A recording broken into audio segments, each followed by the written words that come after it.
Bonjour à vous qui regardez cette vidéo. Alors aujourd'hui on va attaquer le point qui m'a posé le plus de problèmes dans la réalisation de ma Game Boy Zero. Il s'agit de l'écran. Alors pourquoi c'est le point complexe du projet? Tout simplement parce que votre écran tel quel ne pourra pas fonctionner avec votre Raspberry Pi Zero. Il va falloir qu'on apporte tout un tas de modifications pour pouvoir le rendre fonctionnel. Dans un premier temps, il va falloir qu'on le démonte, puisqu'à la base c'est un écran de caméra de recul pour voiture, donc on va le retirer de son support et de sa coque en plastique pour bien sûr gagner de la place. On ne va conserver que l'écran ainsi que le driver qui est à l'intérieur. Dans un second temps, il va falloir qu'on identifie ce driver, puisqu'on va voir que pour un même écran, il peut être équipé de drivers différents, ça dépend du fournisseur. Par la suite, il va falloir qu'on fasse une petite modification sur ce driver, afin de pouvoir permettre à notre écran de fonctionner avec un voltage de 5,4 volts environ, alors qu'initialement il est prévu pour fonctionner en 12 volts avec par exemple une prise allume-cigare. Et enfin, il faut savoir que la sortie vidéo par défaut du Raspberry Pi Zero, c'est la sortie HDMI. Or là, nous avons un écran composite, donc il va falloir qu'on modifie le fichier de configuration du Raspberry Pi Zero afin de forcer la sortie vidéo composite et la rendre prioritaire sur la sortie HDMI.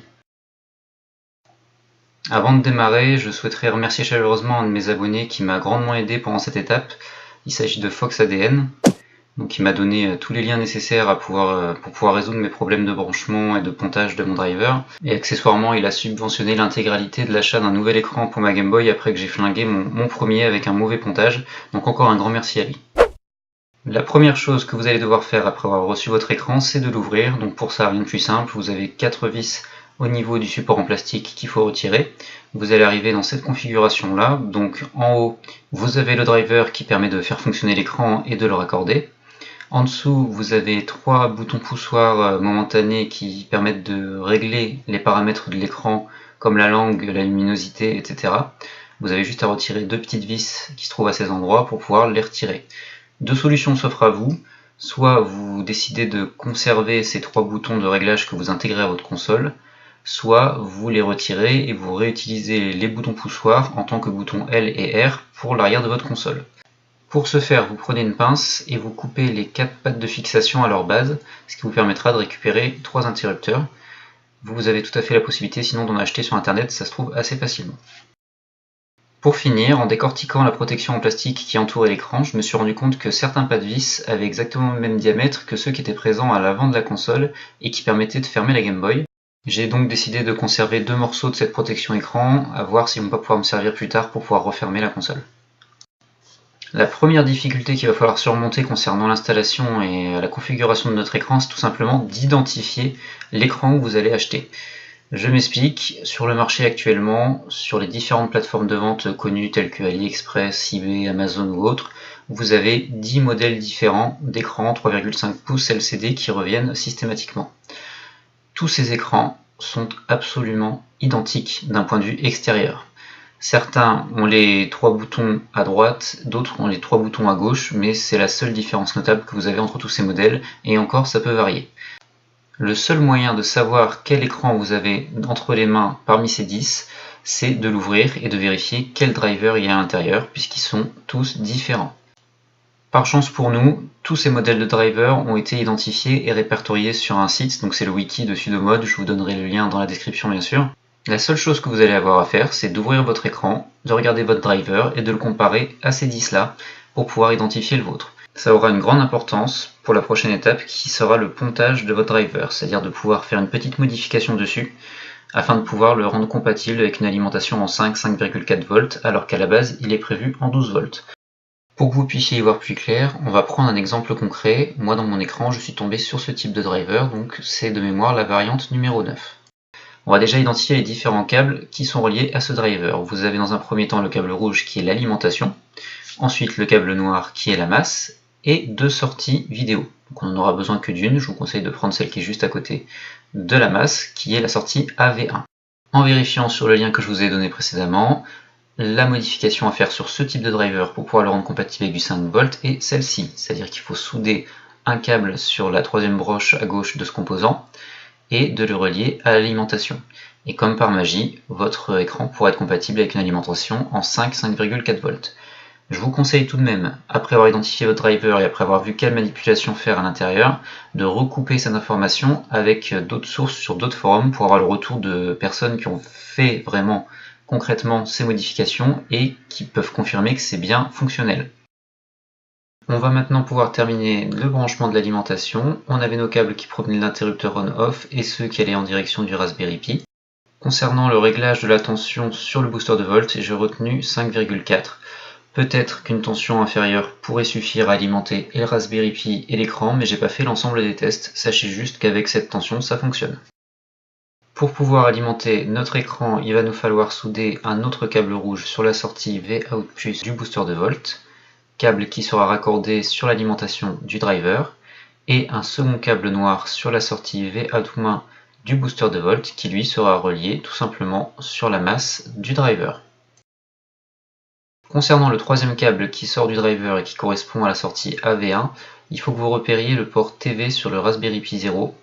Vous allez souder un câble de préférence de couleur jaune à cet endroit et vous en aurez fini avec les branchements de votre écran.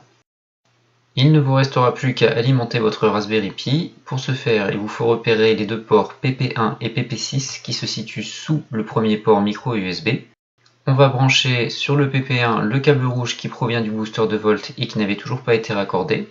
Et même chose sur le PP6 avec le câble noir qui provient du booster de volt. On en a maintenant terminé avec tout ce qui concerne l'alimentation et les branchements.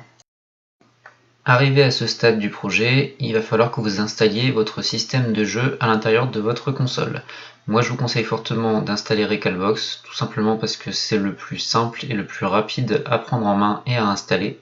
Je ne vais pas vous expliquer comment faire ici, puisque j'ai déjà fait une vidéo complète sur ce sujet dont je vous mettrai le lien dans la description. Je vous invite à aller la voir et à reprendre cette vidéo une fois que vous aurez installé Recalbox sur votre Raspberry Pi 0. Une fois ceci fait, vous allez arriver sur cet écran de démarrage du logiciel. Pour pouvoir éditer le fichier qui nous intéresse, il va vous falloir un clavier Bluetooth. Vous pouvez le brancher sur le micro port USB qui est libre sur votre Raspberry Pi. Pour pouvoir accéder au fichier qui nous intéresse, à savoir config.txt, il va falloir qu'on fasse une petite manipulation au démarrage du logiciel avant qu'il n'arrive sur sa page d'accueil. Donc on va relancer un redémarrage. À cet endroit-là, vous appuyez sur la touche Maj. Cette simple manipulation nous permettra d'accéder au menu de recovery du logiciel Recalbox. Arrivé ici, vous utilisez votre clavier pour appuyer sur la touche E et permettre d'éditer le fichier config. Il va falloir qu'on modifie à plusieurs endroits ce fichier. La première étape va être d'identifier toutes les lignes qui commencent par HDMI-du-bas, auxquelles on va ajouter en tout début de ligne un dièse. La première ligne à modifier se trouve à cet endroit, on rajoute un dièse. On continue à descendre le fichier config. Vous avez une autre ligne à cet endroit, donc on ajoute un dièse. Et maintenant, on va chercher la ligne qui s'appelle SDTV mode égale 2. Donc elle se trouve ici. On retire le dièse qui s'y trouve. Et juste en dessous, vous allez écrire HDMI, le tiré du bas, ignore, le tiré du bas, outplug est égal à 1. Désolé si c'est un peu long, mais c'est parce que je tape à une seule main. Pour finir la configuration, on va descendre tout en bas du fichier. Il nous reste un dernier HDMI à commenter avec un dièse en début de phrase, c'est celui-là. La modification de notre fichier config est maintenant terminée, il ne nous reste plus qu'à valider, à relancer le logiciel Recalbox, et la prochaine fois que le Raspberry Pi se lancera, il se connectera automatiquement à votre écran en composite. Arrivé à ce stade, je vous conseille fortement de faire une vérification de l'ensemble de vos branchements, aussi bien en ce qui concerne l'alimentation que votre écran. Contrôlez que vous ayez bien une tension de 5,4 volts en sortie de votre booster. Vérifiez qu'en actionnant l'interrupteur on-off, votre Raspberry Pi s'allume bien et que l'écran d'accueil de Recalbox s'affiche sur votre écran. Je ne vous ai pas parlé de la disposition des différents composants à l'intérieur de la Game Boy, mais c'est tout à fait normal, puisqu'au moment où je sors cette vidéo, mon projet de Game Boy Zero n'est pas encore terminé. Donc je préfère être sûr que celle-ci ferme parfaitement avant de vous induire en erreur en vous disant de positionner tel ou tel élément aux différents emplacements. On verra ça un petit peu plus tard.